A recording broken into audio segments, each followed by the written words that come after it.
I have came to the realization that you can't meditate and expect to stay the same. You can't do it. You can't block out everything that normally bombards you in your everyday life and expect your everyday life to stay the same. I come to realize that when you start really seeking yourself and seeking a deeper understanding of God, that when you get faced with yourself, it's like the scariest thing. When you truly begin to know yourself, I mean, it's the same to me as seeking outside for spiritual knowledge and spiritual understanding and, finding out about how the brain works, because I've been really interested in that lately, and near-death experiences. But when you go inside of yourself, that's like a scary place in itself.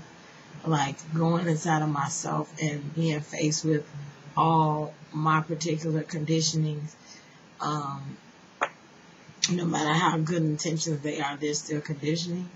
Like, I push my family a lot.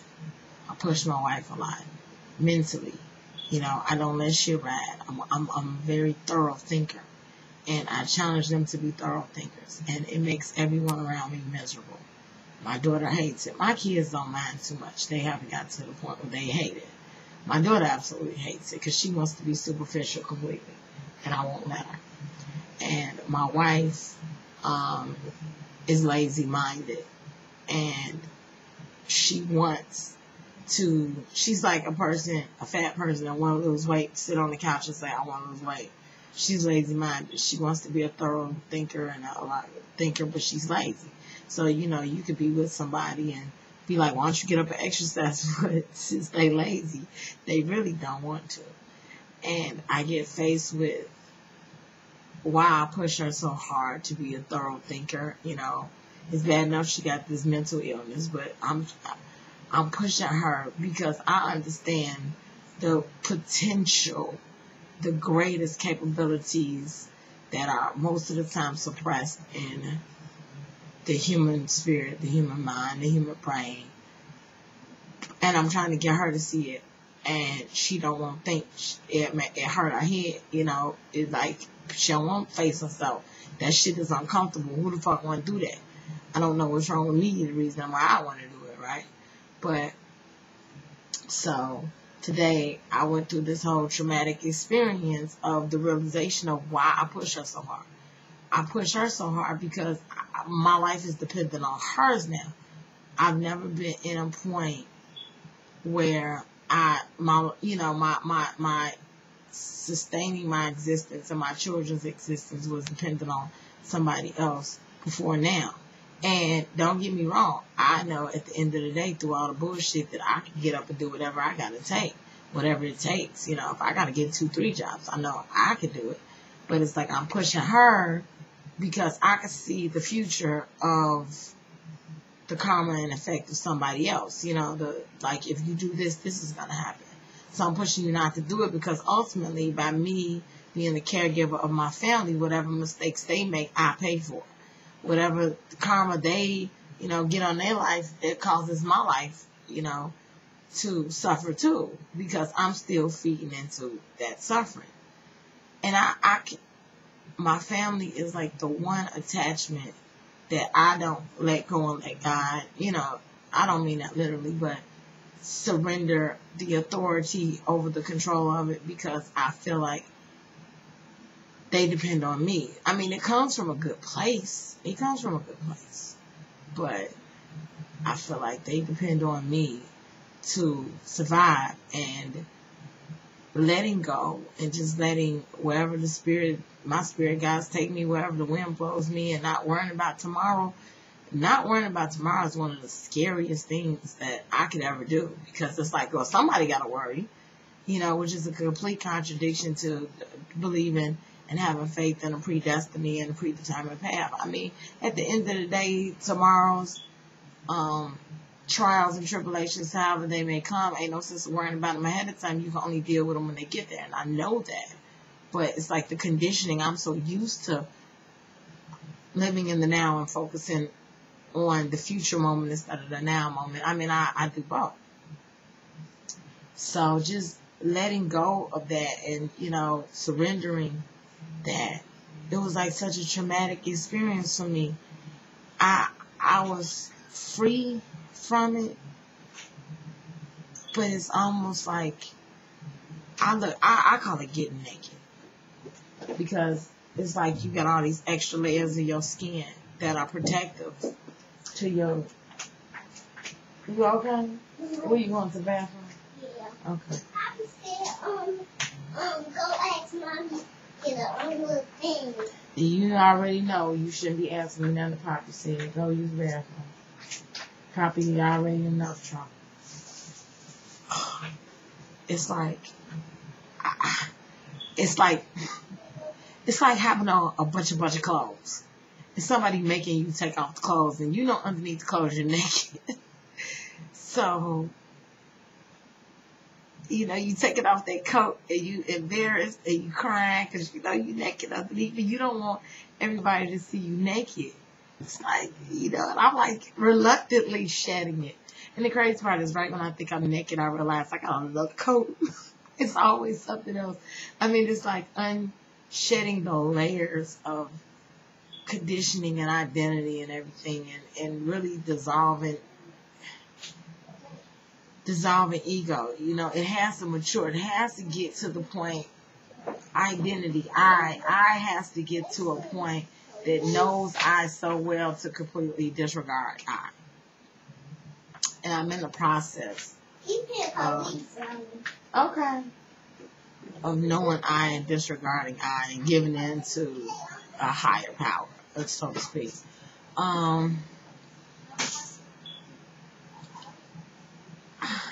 There was a point. There was a reason why I wanted to make this video. Oh, it was about the meditating. It was like, I just was like, there's no way in the world that you can meditate and still be the same person. And I think that part of knowing self and becoming one with God through meditation is such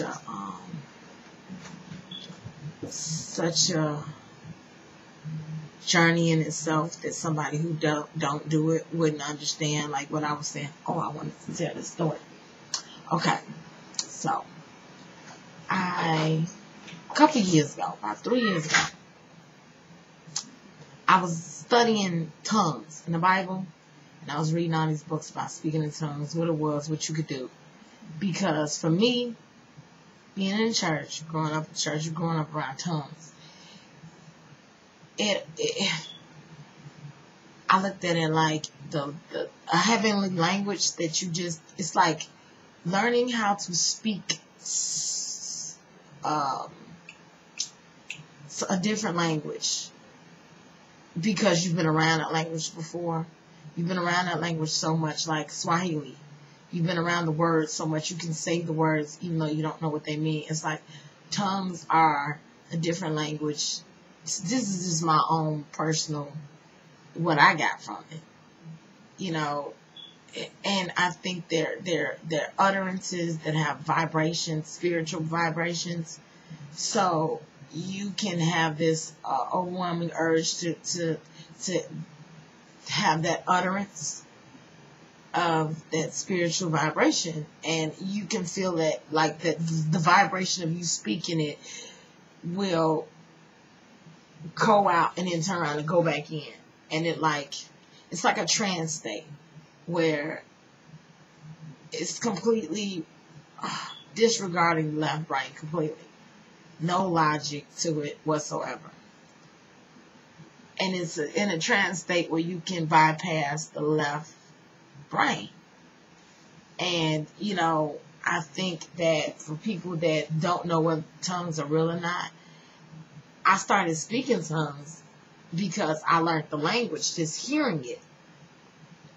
And as I begin to speak it and to feel the power in the different phrases, I mean, I can't really give you an example of it because it's only in that moment of that energy that the phrase will actually come up and come out. Like whatever phrase wants to be said will come up and come out. And it creates more energy.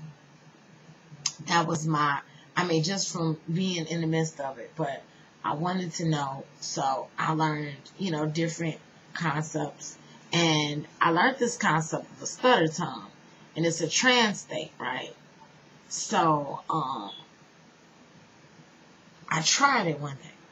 So what I did was, I was laying prostrate on the floor, spread out, forehead to the dirt, y'all, forehead to the floor. And I started saying, thank you, Jesus, thank you, Jesus, thank you, Jesus, thank you, Jesus, thank you, Jesus, thank you, Jesus, thank you, Jesus, thank you, Jesus, over and over and over and over and over and over and over. I can't even tell you how many hours I did it. And after a while, I want to tell y'all what happened when I did this. So after a while, it became this automatic stutter. It was like, but it was so automatic, I was like inside myself. I wasn't even aware that I was saying it anymore, but I was still actually saying it, but like my mouth disappeared. Like I couldn't feel my lips. I couldn't feel my vocal cords. I couldn't feel my lips. I could hear, I knew I was saying thank you, Jesus. I knew somewhere in my mind I was still saying thank you, Jesus. But it had slowed down. It sounded, it was a stutter, really bad. But I can't even do it. It was like a,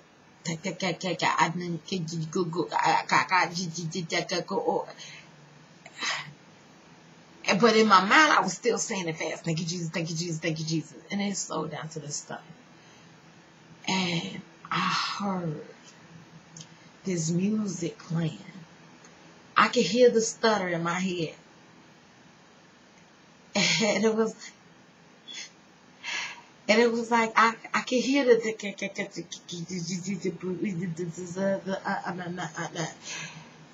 and it was this music playing, y'all. This music started playing, and I have never heard this music before in my life.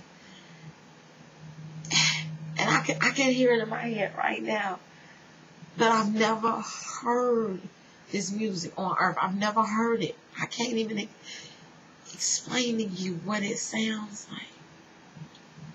It is so beautiful. And it was so beautiful. It was like this chorus. All I could say is it was like angels singing. And it was like this chorus of angels. And they were singing as I was doing it. And they were singing. And I could hear the singing in my head. And at the time, it was like way in the back of my head. It was like, it was like my head was in pieces. It was like a piece of it was focusing on saying, thank you, Jesus, thank you, Jesus, thank you, Jesus. I thought I was doing it real fast. And a piece of it was hearing me stutter. And a piece of it was hearing this music come up. And it was this really high-pitched soprano voice, but the voice sounded like a violin, but it wasn't a violin. It wasn't an instrument. It wasn't any instrument that I've ever heard, but it wasn't a voice either. I couldn't hear the, you know how you can hear when somebody's singing, you can hear the, you can hear it coming from their vocal cords. I couldn't hear that either, but it sounded, and it was so sweet and soothing.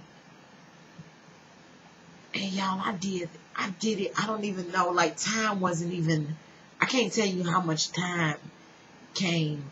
When I stopped, I felt like I had aged. When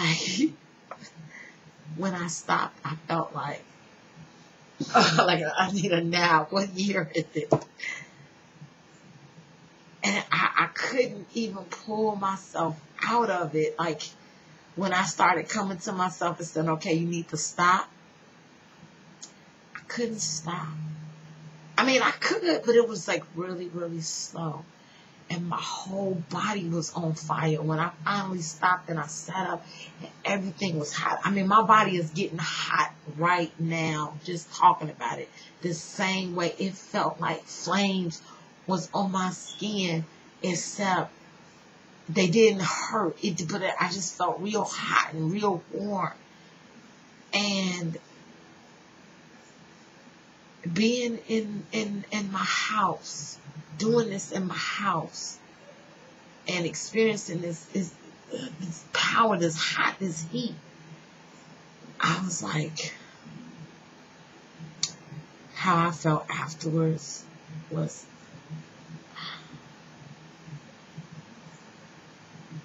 there are certain things that anchor your existence. For me, not to be an atheist, and me not to believe things. Like, I don't, yeah, you could say, well, yeah, well, it's in your head. It's crazy. And I know, but I wasn't doing it, you know? I wasn't doing it no more. I was there, but I was like, I wasn't having this experience. This experience was having me. And to go down this path and start living in an existence that you not in control no more, you being led, is scary. I'm not going to even lie and say that it's not scary, because you know what it feels like? It feels like you got your hand on somebody's shoulder and they're walking and you're blindfolded. Even though you trust who's walking ahead of you, you still got a little anxiety because you can't see for yourself. And I hate the fact that I can't see all the way, you know. I walk forward. And sometimes I have to just stand still and like be like, where the fuck are we going? And then I'll start walking again. And I think that when I do these videos that I don't even know why I do, I just turn on, like I'm doing now, I turn on the camera and start talking. I don't know where I be going. I don't know what I'm going to say. I don't know what it's going to sound like. I don't even know if it's going to make sense. And it bothers me because I don't know the purpose, you know, and I feel like it's a good purpose, but there's a lot of things in my life where I could see somebody else's life clear as day and can't see my own life for shit. And I know that, you know, I be craving those experiences like the one that I had with the trans state. I be craving those crazy, unexplainable, supernatural experiences, because they keep me rooted and grounded in the spirit, and I don't get all the way illogical. Oh, that's impossible. So I don't know why, you know, put that out there. And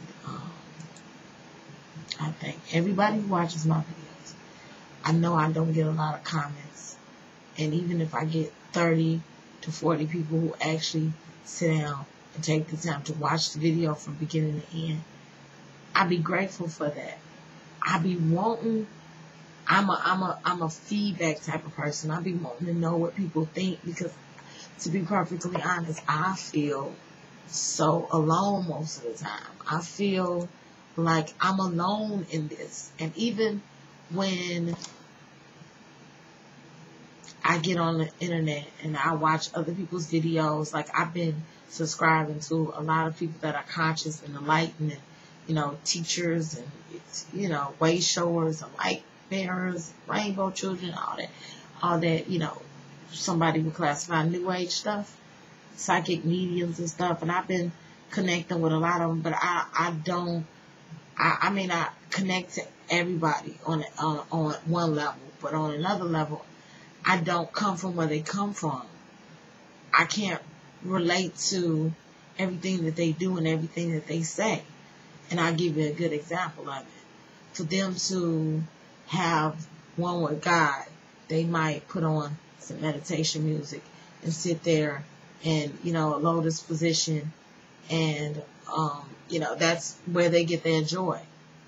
Me, you know, I'm not gonna classify myself, but y'all know me. Me, I do something like, I put on Liberation by Outkast and CeeLo and Erykah Badu. If you never heard the song, and I just cry and cry, and that song made me cry every time I hear it, and I just purge myself of all. It's like with every tear I drop, I purge all my hopes and dreams for not only me, but for the planet. And that's the way I connect. And on a human to human level, I don't have that many people that I connect with, you know. I got my sister Starry, and that's about it. And I guess the reason I make the videos that I make in the language that I make them is I'm reaching out to somebody who can speak that language. And, you know, I'm basically saying, hey, come on, let's talk. Let's talk this language. You know this language. This is, you know how to, if you know how to talk this language with me. If you don't like, you know, but I'm still grateful for the people that watch. I be wanting to know what people think. I be very interested in what goes on inside other people's heads. Because most of the stuff that go on inside my head, I'll tell you. So, someone's knocking on my door. So, I'm about to go. And peace, love, and harmony.